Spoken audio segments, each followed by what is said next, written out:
አላውቅም። ለዛ ነው ማለት እስከ ዛሬ ዝም ያልኩት።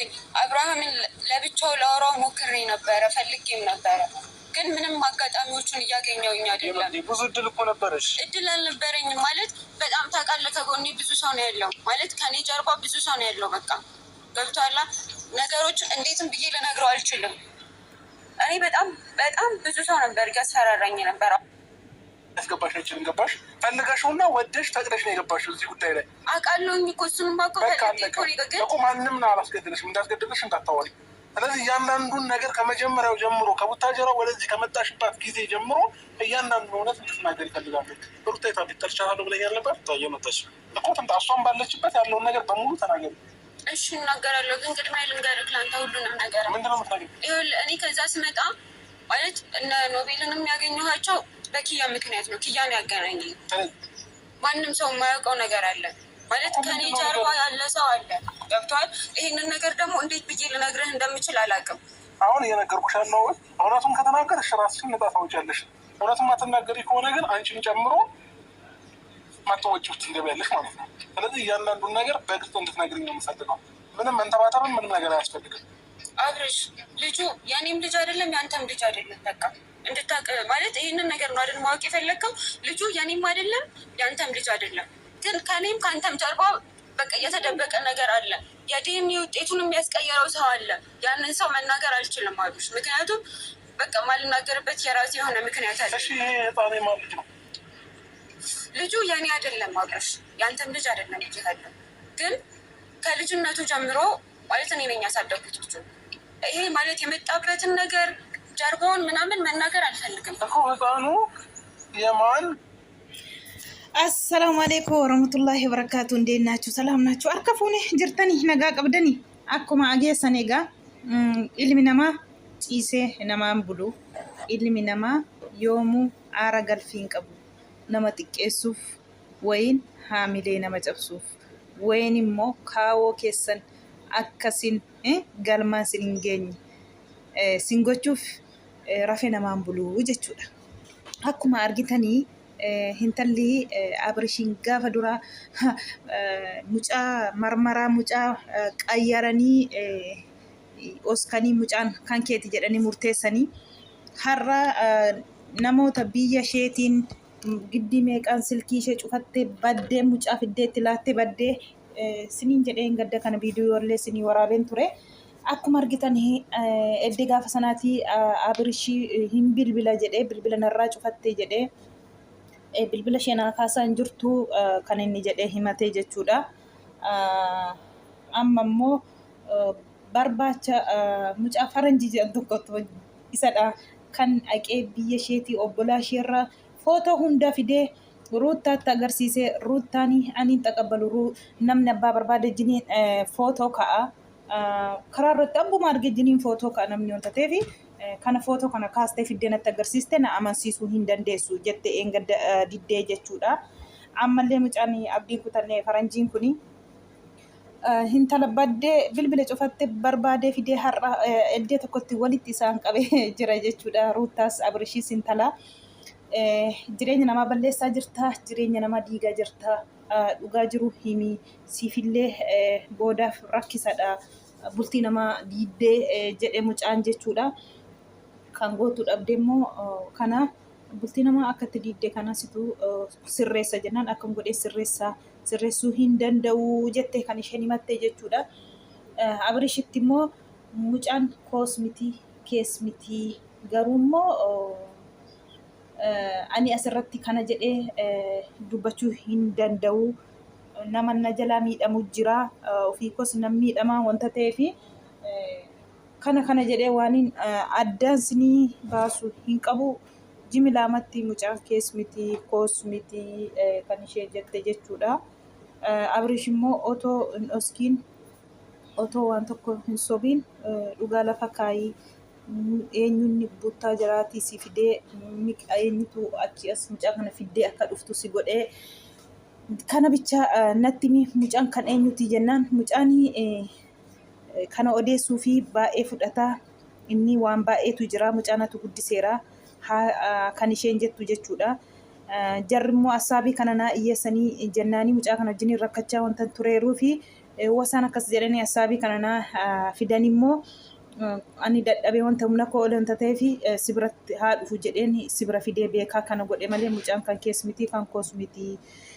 Garuu immoo marmara mana kiimii namatu duuba kee deemsisee qayyarsiise nama sana immoo sitti himuu hin danda'u annan sodaadha lubbuu koo fi malee mucaan kan kee miti kan koos miti kan isheen jettee har'a dhugaa dubbattee dhugaanii hin qallatti malee hin cittuu jedhe Oromoon mammaaska jechuudha. Kanaafuu har'a dhugaan Abrish bahee jira. Mucaan ibbatti kan isaa miti intalli birriitiin bitamteetii doorsisamteetii jedhanii namni baay'een odeessaa ture durayyuu dubbiin ammallee akkasuma taatee mucaa sana wanta rakkadheeruu fi mucaa sun akkas fidee sitti laadhee akkatti guddistuuf malee mucaan kees miti. Garuu immoo nama kanas godhu akka ati ruuttaa wajjiniin hin jiraanne kan barbaadu duubarraanii jira akkasin lamaan tokkon taanee waliin hin jiraanne sin godhaa jiru. Isatuyyuu deemee marmaraa sana qayyarsiise birrii kaffalee kan isheen jettee namicha sana immoo dubbachuu hin danda'u lubbuu koof sodaadha kan isheen jettee himatte jechuudha. Kanaafiyyuu ruuttaan illee ammallee hin amannee isuma isheen akkas jetteeyyuu hin sobdaa isheen jettu hin kakattee gaa hayimaanotii isheetiin kakattee jechuudha. Ammallee ruuttaan amanaa hin jirtu. Abrishii mucaan ati jaallattes jibbites eddeetiin amantee amanuu baattee kanaa booda obsa fixadhee jira wanta ta'eef ati na wajjiniin jiraachuu an barbaanneeti alaamaan kee inni akkas taatu malee ibbatti mucaan kan kooti jedhee hankoo miti jedhee wansi kadhadhu hin diddee deemtee mana kiraa fudhattee otoo mana qabdu ati na wajjiniin jiraachuudhaan barbaanne sababa barbaaddaa. Kana booda immoo amantee amanuu baattee raasii guddaayii keetii ani kana booda jedhee akkuma argitan egaa achitti dhiisee biraa deemee jechuudha. Akkuma isaan dhaabatan kanatti dhiisee biraa deemee jira. Abrish achitti dhiisee jira. Biraa deemee jechuudha. Egaa ruuttaan immoo hin talaatiin dubbiin kun yoo sobadhatee dubbiin kun dhugaa miti yoo ta'e ani si biraa hin hafu eessaa fiddee mucaanii kan kees miti kan Abrish miti eessaa fiddee jettee gaaffii gaafattee jechuudha. Ruuttaan amanii mucaan kees miti kan Abrish miti. Ani immoo kana jedhee addaan si baasuu qabuu hin danda'u. Kanaafuu amantees amanuu baattees mucaan kan koos miti kan Abrish miti jette jennaan yoo kuni dubbiin kuni sobaatee si biraan hafuu kan isheen jettee ruuttaan illee hin talaatiin jechuudha. Abrish immoo jara hundayyuu aariitiin achitti dhiisee deeme dhugaan baheefii jira. Namni garuu akkuma argitanii ijoolleen sun xiyyeeffannoo akka kana halkaniif guyyaa irratti duulanii deemanii immoo marmaraa sana qayyarsiisanii birrii kaffalanii baay'ee tokko nama gaddisiisa dhugaa rabbii wallaahi.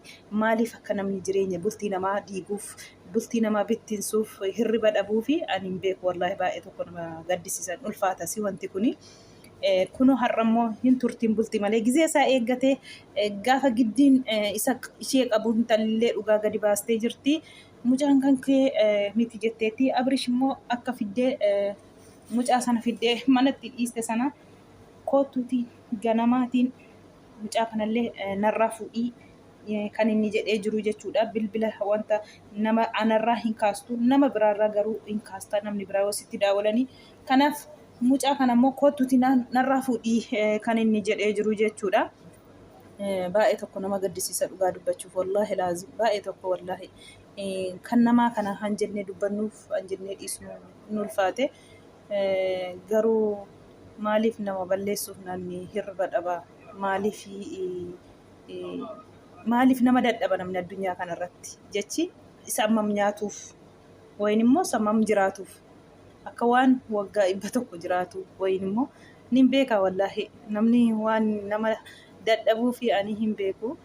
Nam tokko kan jiraatu carraa isaa jiraata carraa rabbi isa jiraachisuu jiraata malee carraa namni jiraatu hin jiru. Bakka Abrish immoo carraan Abrish immoo nam tokkoof ta'uu hin danda'u. rabbiin sila hansaa kenneefi hin beekaani namni ani rafee ka'ee xalaata namatti ta'uu fi hin beeku. Hintalli akka jettetti egaa akkuma dhageessanii kun sagalee jaraallee sinii waraabeeraa dhageessu jedhee hin yaada. Mucaan ani gaddadameeti malee jaalladhee miti. Asaabii kana naa fidanii jennaanii ana akkas jedhe malee kees miti koos miti. Mucaa kana immoo garuu taarikii baay'ee qaba.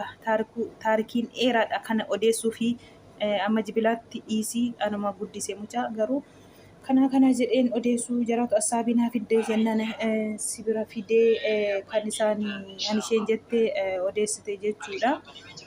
Kanaafuu baay'ee tokko nama gaddisiisa dhugaan Abrishii gaafa guyyaa isaa hinuma baheefi jechuudha.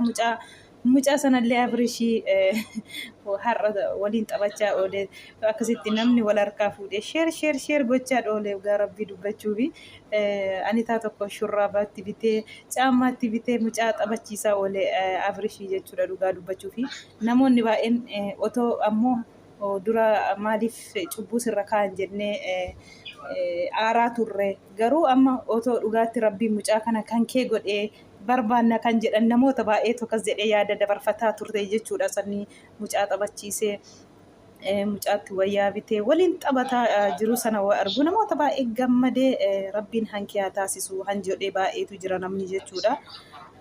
Mucaan garuu gaafa guyyaa isaanuma bahee mucaan kan saas miti kan intalaas miti durumayyuu jedhameera intalli birriitiin bitamteeti doorsisamteeti jedha namoonni waan baay'een akkuma jedhan immoo kunoo gaafa guyyaa isaa hinuma ta'ee isheenis immoo lubbuu koofin sodaadhaa maatiifis hin sodaadhaa abaluu jedhee jara sana addaan sinii hin baasu jettee oskitee jirti jara hin baasne garuu immoo nama sin bultii keessan akkasini wal faanaan ooffanne kan barbaadutu jira.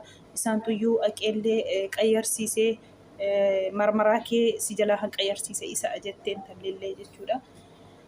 Baay'ee tokko nama gaddisiisa dhugaa dubbachuu fi namni maal akkas ta'ee fi waan namni kana nama dadhabuu fi namaaf irra dhabuu fi ani beekaa dhugaa rabbii namni zim jedhee mataa'ee eessaan nama balleessa jedhee hirriba dhabaa bulaa jechuudha dhugaa rabbii. Nama balleessuuf hirriba dhabee rakkataa jira ilmi namaa kun. Akkam godhumee ilma namaa kana dhugaa rabbii. Wallaahi nama gaddisiisa. Ruuttaan ammallee manatti deemuun barbaaddu amanuus hin barbaaddu isheeni. Rabbiin nagaan manatti ishee adeebisu wallaahi dhugaa rabbii nama gaddisiisa. Kanaafuu ijoolleen gaafa dura akkasitti jireenya jiraa baxabbatan har'a maaltu itti dhagahamu gaafa dhugaan kun gadi ba'ee nama booruu isaanii ola deemaa boruuti nama boru fuuldura namaa dhaabbatu ajarri kuni boru as ba'anii maal akka odeessan immoo gaa walumaan ilaalla. Dhugaan har'a hinuma baatee gaafa guyyaa ishee eeggatte ruuttaan mana sana baatee kiraa fudhattee isheen galteeyyuu maaf nu biraa deemtaa jedhanii Abrishitti galuuf jedhanii gadda kana maraatanii jechuudha. Isheen immoo mana kiraa fudhadheera simbiratti hafa miti sinna gargaartaniif jedheen simbiratti hafa miti ani jireenya koon jiraadha kan isheen jettee jara loltee baate jechuudha. Abrish mucaasaa wajjiniin fataa jedhee zanaa jedhee jiraachaa jira. Ati ammas fiiddee itti galtuufi jedhanii fuuldura dhaabatanii jechuudha. Diddee isaan bira darbite gara mana kiraa fudhatteetti biraa deemtee jechuudha. Shaanxaa ishee fudhatte har'a immoo gizee kana dhugaan gadi baatee maal akka jedhan boru hin beenne ijoollee baay'een gaafa dhugaan baatee itti qaanfattu mana akkasitti amma fuuldura dhaabbattanii jireenya namaa diddanii waan namni oolte namaan jettanii guyyaan gaafa dhufee dhugaan turti malee itti qaanfatta jedhee gooddanyaan Abrish kanaan dura jechuudha. Dhuguma guyyaan gaafa eegdee hundumtu hinuma baati dhugaan jechuudha. Guyyaa ishee eeggatte har'a immoo kun dhugaan bahee fi jechuudha. Maal akka jedhan egaa mee hin ilaalla dhugaa rabbii dubbachuufi maaliif nama xureessuun maqaa makanaa namarra kaa'u waan namni oolte namaan jechuuf maaliif barbaachise jechuudha. Baay'ee tokko nama gaddisiisa dhugaa dubbachuufi kun akkasitti Abrish gizee dhugaasaa bahuu fi mucaan kan keemtee gizee jedhanii biraa kutee deemee jira. baga dhugaan keessii dhufe baga ufa dhugaan keessii bahee dhugaan hin turti malee dhugaan hin qallatti malee dhugaan hin cittuu jedhu bohol keessa rukute kanaafuu baga dhugaa kee rabbiin sii baasee abrishi inshaallah dhugaan